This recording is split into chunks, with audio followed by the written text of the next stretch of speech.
Our journey along the Mekong is coming to an end.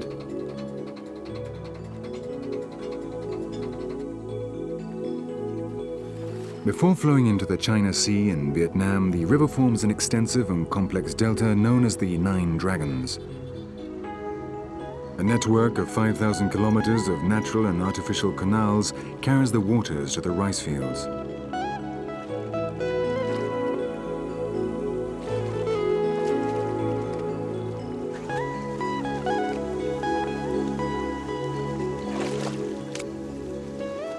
Rice is the most important crop in Vietnam and provides a living for 70% of the population. Each hectare of land produces 8 tons of rice a year. All land belongs to the government, which leases it to the peasants who work it. In exchange, they have to give 10% of the harvest.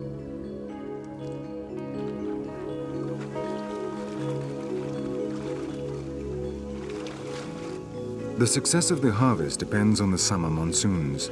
If these do not come, the level of the river falls so much that the seawater invades the rice fields, destroying the crop and causing starvation.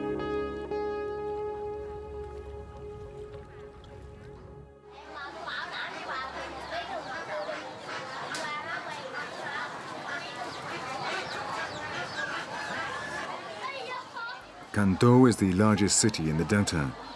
It's small in size but has a large population.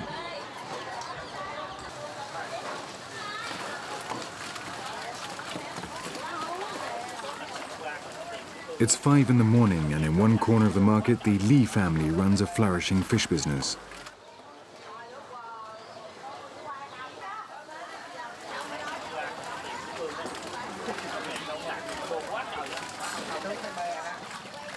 Wei is 30 years old, and she is responsible for organizing the sale of the merchandise every morning. Her biggest customer is the government itself, which in turn sells to the restaurants and the workers in the state factories. Along with her, another 15 members of the family help to unload, classify and clean the fish.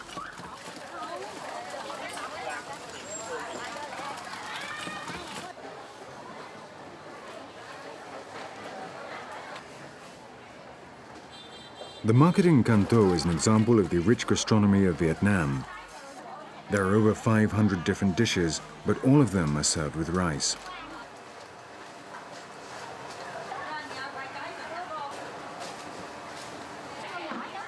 The Vietnamese boast that they eat everything that flies except the airplanes, everything that swims except the boats, and everything with legs except the tables.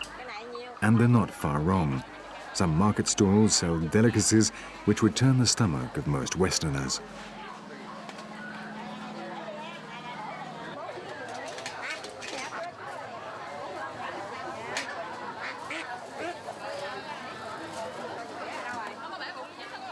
Vietnamese markets are also a good place to witness the ingenious ways in which people earn a living. The air cleaners, a job with a long, venerable tradition, is a good example.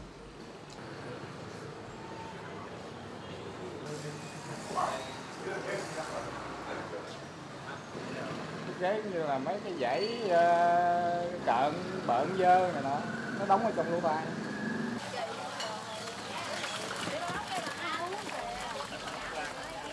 8 o'clock in the morning and the Lees are still busy at work. They transport the fish in primitive fish farming boats. One of the Yue brothers and his eldest son, Dan, who's 12 years old, are responsible for unloading.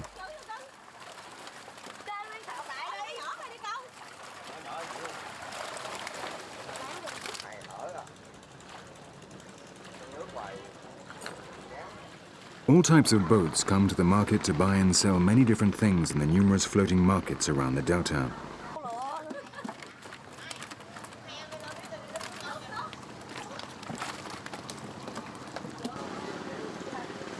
Most people live in small villages and never very far from the water, which is their only means of transport.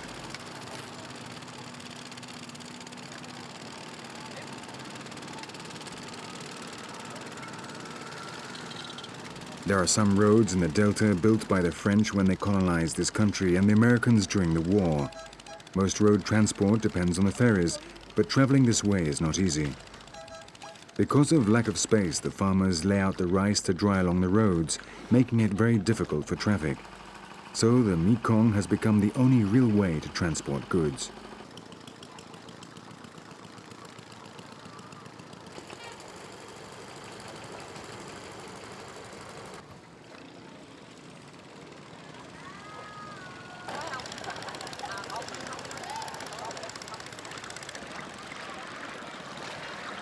The small boats in turn supply the much larger ones which travel to the most remote villages of the delta.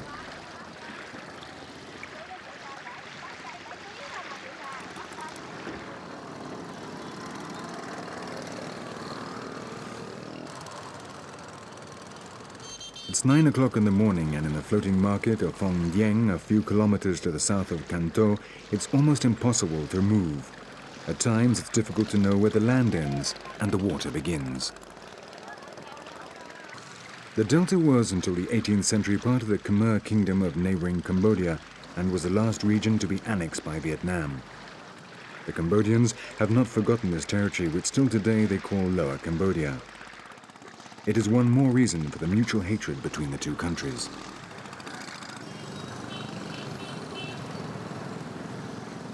Like the river, the streets of Kanto are bustling with people. We mustn't forget that 77 million people live in Vietnam, with a population density of 230 inhabitants per square kilometer.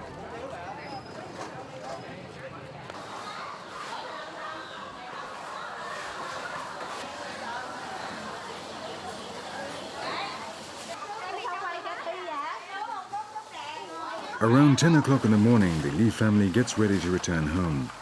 Today they have sold fish worth $405, an absolute fortune if we consider that the average salary of a civil servant is not even $30 a month.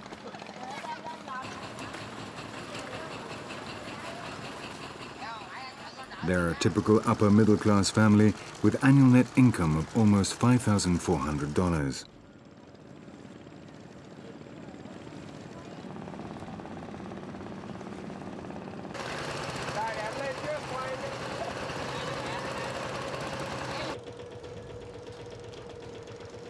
The Lees live quarter of an hour from the market on the other side of the main branch of the Mekong in a group of floating houses.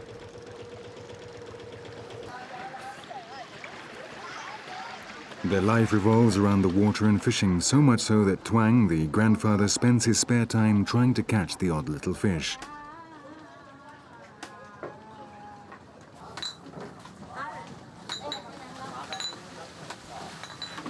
As soon as they get back, the women have to take care of the children while the men prepare the fish for the next day.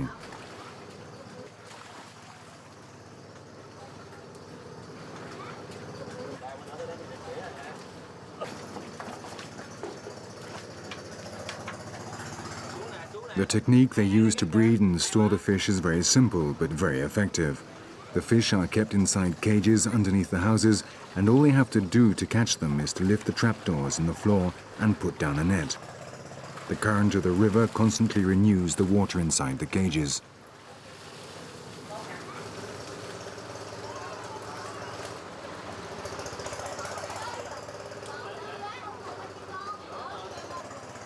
Then the fish are taken to the fish farming boat where they are all sorted by size.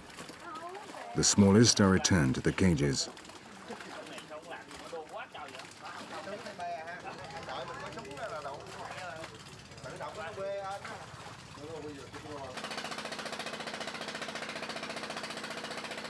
In another room, Nan Trang prepares the food for the fish, a paste made with flour and dried fish.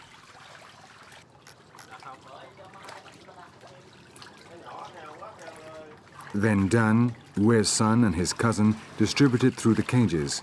As soon as they have finished feeding the fish, Dan goes off to school.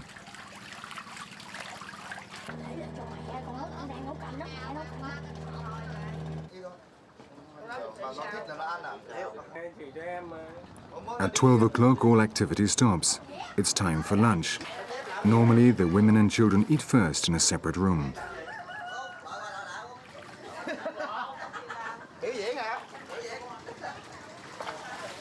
For the Lee family, lunch is almost a sacred ceremony, especially for the men. This is the only time in the day they can relax and chat.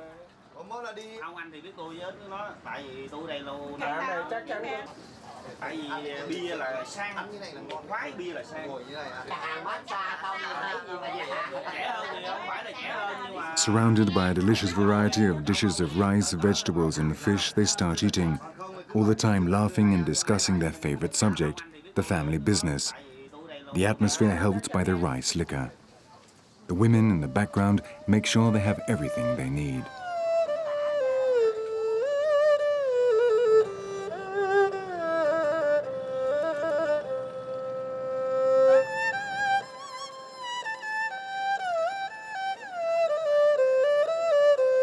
Soon it'll be night again, and little by little the inhabitants of the Mekong Delta return to their homes.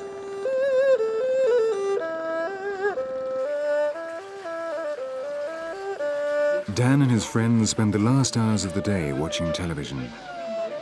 Tomorrow they will again have to get up at 4 o'clock in the morning to help their mother in the market, then return home to feed the fish before rushing off to school. But Dan doesn't mind. He well knows that in a few years, this flourishing business will be his.